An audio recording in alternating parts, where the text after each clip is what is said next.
Hi guys, and welcome to the channel. Today what we're going to show you is how to take a swarm of bees, honeybees, from a tree and move them into a Langstroth hive box to be set up in the backyard. Now, as a beginner beekeeper, that terrified me. I just got bees.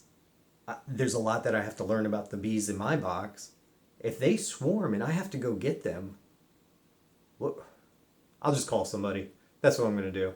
Let's be honest, because that drives my anxiety through the roof because I have no experience. And that's okay. Calling somebody from your association or just another experienced beekeeper to come and help you do some hands-on is the perfect idea. Do that. They'll give you some tips, some hints. But if you want to sit at home and watch how we do it, stay tuned. So here we are at the hedge, Rascal Apiary. And our situation today is we have a pretty large swarm of bees, but they picked a spot that's really easy for us to take care of and capture them so we can then stick them in a box. What I can tell you about where the bees are right now is they are on a tulip poplar branch, and it's about 6 foot in the air, maybe a little less. The issue right now, why we can't just walk up and grab them, is on this tulip poplar is honeysuckle vines. And there's also some old grapevine on there, muscadine. But we have to cut around that because they are on the branch, but around the branch and sticking out of the branch are these vines. And our bucket that we're going to use to capture them, well, it'd be inhibited by these vines, and what we're going to do is we're going to use our shears, pruners, scissors, whatever you want to call them, and we're going to go ahead and grab the inside of the vine, so the part of the vine that's closest to the bees. So my hands are going to be close to the bees, and then I'm going to snip on the outside is not disturb the bees. So I'm going to stabilize the vine and snip. Pretty self-explanatory when you're sitting at home, but when you're out here super excited about having a swarm, sometimes you're just like snip, snip, snip, and then your bees are just falling like it's raining outside. So then they get angry, and that's the one time a swarm is going to be hostile, is when you keep messing with them and they think you're a bear or a possum or something. So without further ado, I'm going to start clipping. I snipped on both sides, or the vine I snipped both sides. So now when I go to use my bucket to capture this swarm, there may be a vine, a stick, something else in the bucket that when I go to pour the bees into their new hive, it might go with it. And that's okay, because for the first little bit, the bees still have to get used to the hive. They have to start pulling out comb. If you got a stick in there, they're going to try and bring it out, or they're going to build on it. All you got to do is give them a week, maybe a week and a half if you're really concerned and you don't want to bother them. And then just don't do a full inspection. I wouldn't even do an inspection. I would just note where the branch was when you left it a week ago, and then pull that frame out, or if it's still blank, reach in there, grab it, pull it out. You'll be fine. Wear a glove.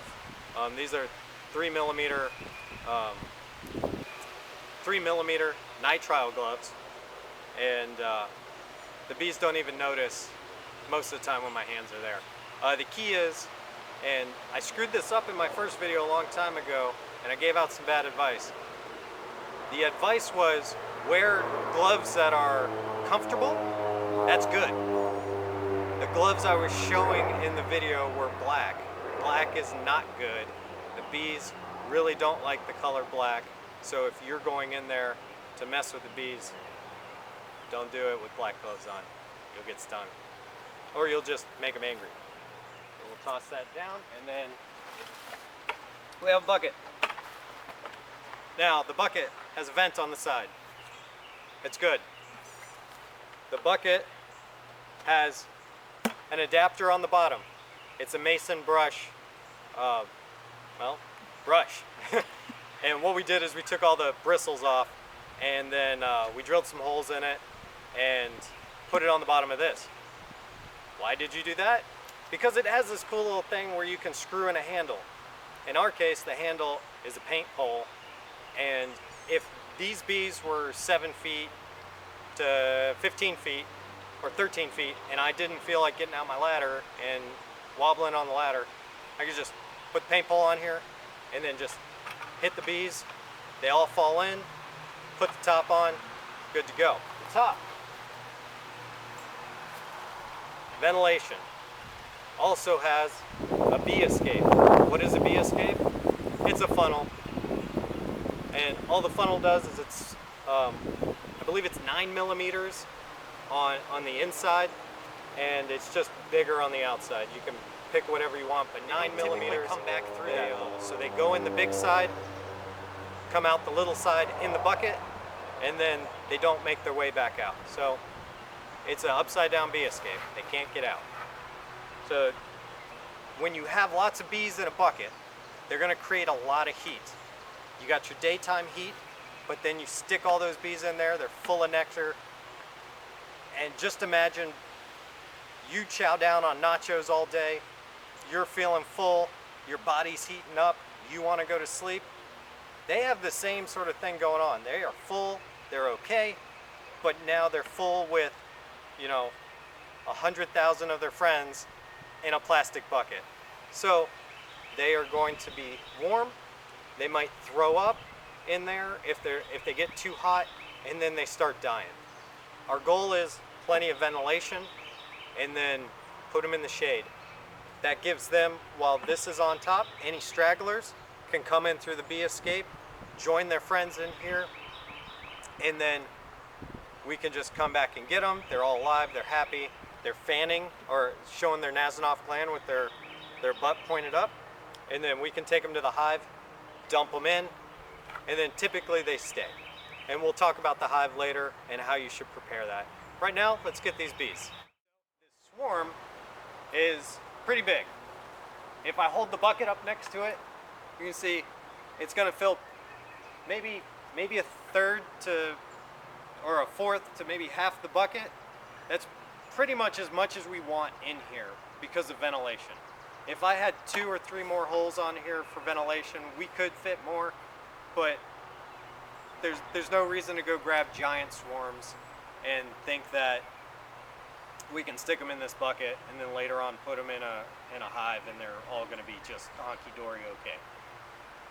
So what we do is any sharp strike to a branch or a frame while you're beekeeping, one strike, bees will automatically fall. 2 strikes, they'll fly. Just keep that in mind. It's not a life hack, it's not a pro tip, it's something I see all the time. People are banging away on their frames. Yes, a couple bees fall off, they come right back on. You hit it once, they fall off, they stay down for a second, they wonder what's going on. Ready? I'm ready. Okay, I don't know if I'm ready, but let's do it. Am I centered? No. Yeah. From this way, am I centered? Yeah. Okay. Yep.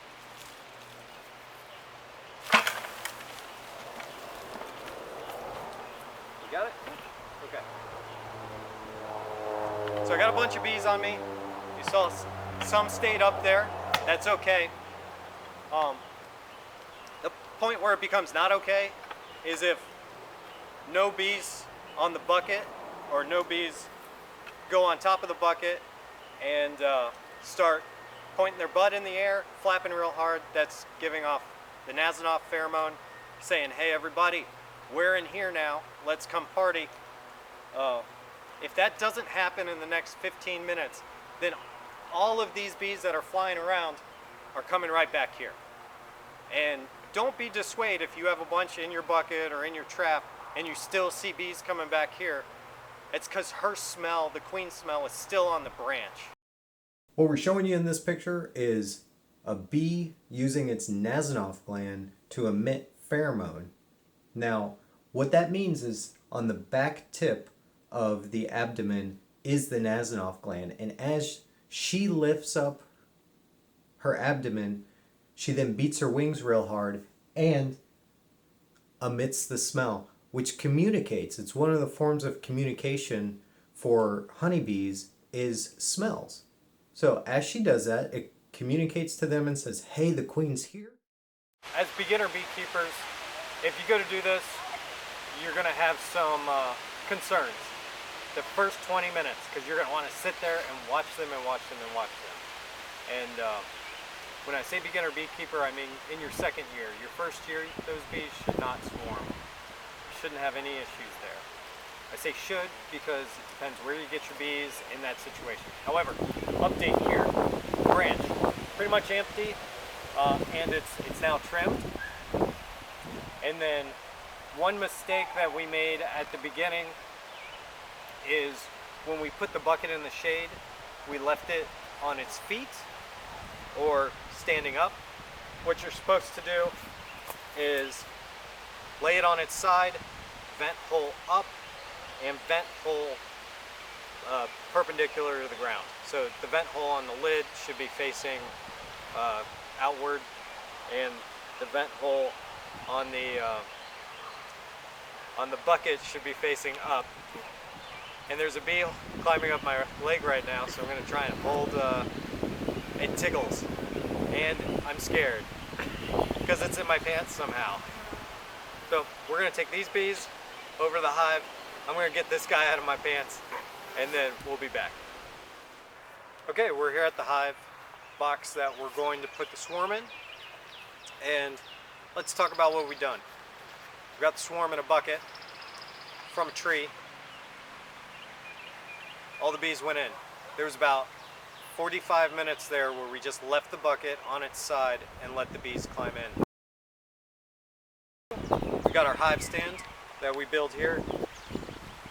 We got a custom hive box, and by custom I mean I got bored one day, thought I had a good idea about making a hive where you could put an awning on the front, and then I realized, hey, what if I have thicker wood for the hive that's better insulated? So I bought thicker wood, put an awning on it, then I realized the hive top doesn't fit.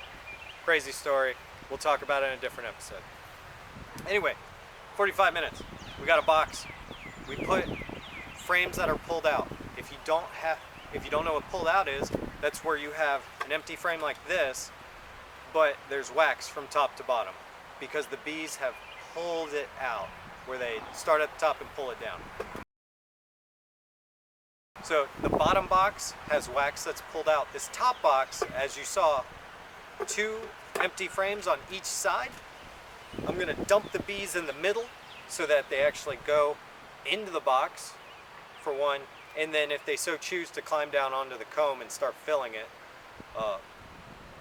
And then what I'm going to do is have my beautiful wife come over, and she's going to put frames on top of those bees. Now, we're not smushing them. What we're going to do is we're just going to rest them on top of the bees, and as the bees go down or move out of the way, those frames will start to go down and or settle, and we'll be good. Then we're going to put an inner cover, a top on. We're going to call it a day, and then there's no reason that they should really leave.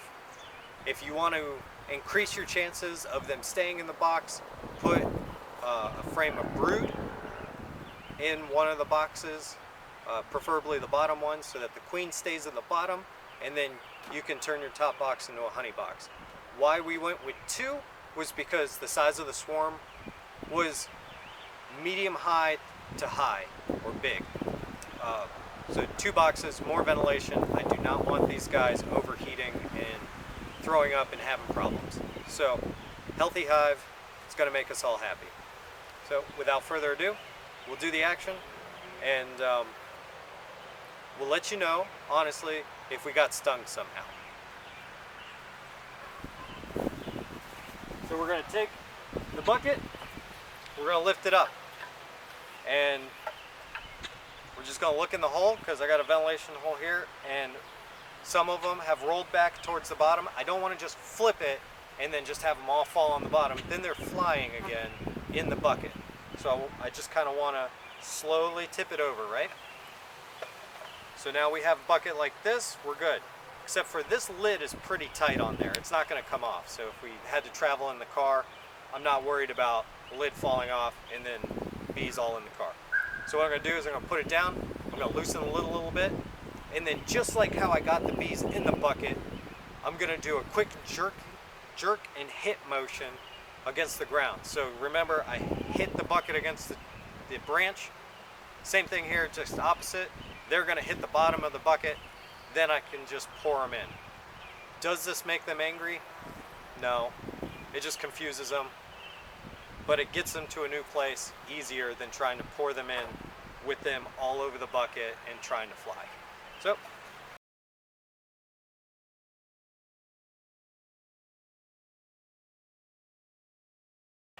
and jerk and hit.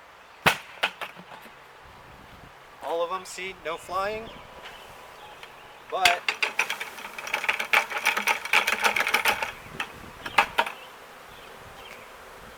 and we got most of them. We have some flying. Are they landing on me? Surprisingly not. You'll see your bees start coming towards the top because they see the light and they're going, yeah, I want to get out. But they'll start smelling the comb here in a second, especially when we put the inner cover on.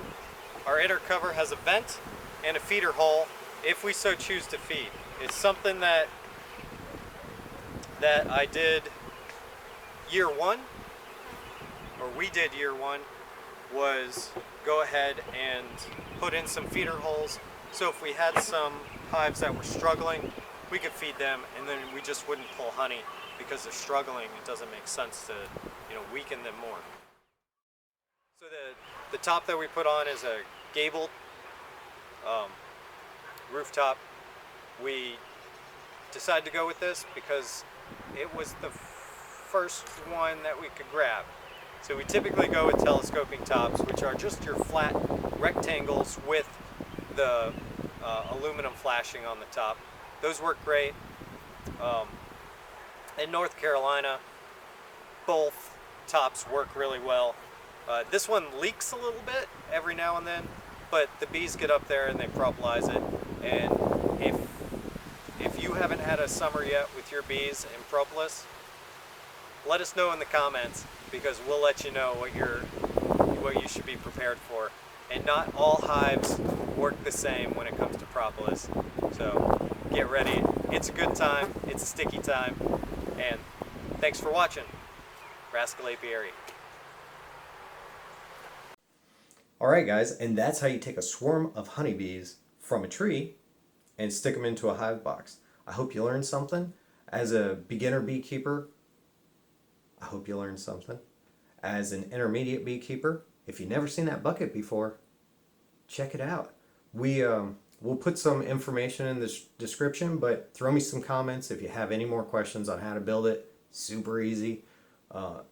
You might have to buy or borrow some friends' tools, like a riveter, but other than that, everything's super easy about the setup that we did today, because it's aimed towards beginner beekeepers. So I hope you enjoyed, and I look forward to talking to y'all in future videos. Thank you.